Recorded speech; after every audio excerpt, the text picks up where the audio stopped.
Continuing coverage tonight with an update on a local woman from Ukraine working to bring her sister and nephew to the U.S. Back in April, WSAV's Daisy Kershaw spoke with her and is joining us now with some good news. That's right. I spoke with Tatiana Cobb again last night, and this time she was joined by her sisters and nephew Max. It was a surreal moment when we weren't sure what would happen. We got to hear from them all about what it means to be here now. Tatiana translated for her sisters. I didn't think we would be able to have that follow-up interview with them sitting here. It's a normal night in the Cobb household. Tatiana and her sisters are getting ready to order some takeout. They say whenever they're together, the conversation never stops. They're now living with Tatiana and her family in Richmond Hill. My sisters, we honestly, when we're together, we're just silly, joking, playing. I mean, this house is now filled with laughter. Every moment these sisters share together is special. Until recently, they didn't know when they would get to see one another again.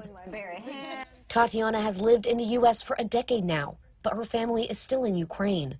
So when the war began, she started filling out applications to bring her sisters here until they could return safely. But in April, they were denied. I could not believe that just on April 20th, I was crying my eyes out because I felt like that's it. My world fell apart and there's no way I can bring them over here. But a few weeks ago, they received good news. It was just, oh my gosh, they are coming. It is happening. I could not believe.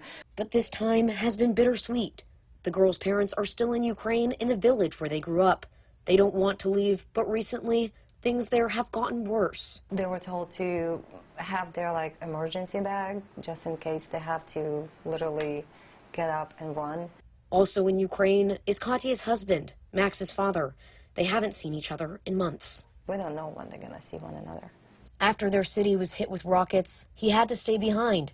But the couple agreed that Katya and Max would seek shelter in Poland, where they stayed until recently. All she was thinking at that moment, I need to save my kid. I need to save my child, so. The sisters don't know when it'll be safe to return or when they'll get back to moments like these, sitting around a table at their home in Ukraine with all of their loved ones. But for now, being safe and together is enough. Yesterday was the 3-week anniversary of Katya, Natalia, and Max's arrival to the U.S. And while the future is still uncertain, they tell me wherever they all are together feels like home. Live in the studio, Daisy Kershaw, WSAV News 3, on your side. Daisy, thank you. Relief efforts are underway in the Coastal Empire and Low Country to help Ukraine. You'll find donation information at wsav.com/Ukraine.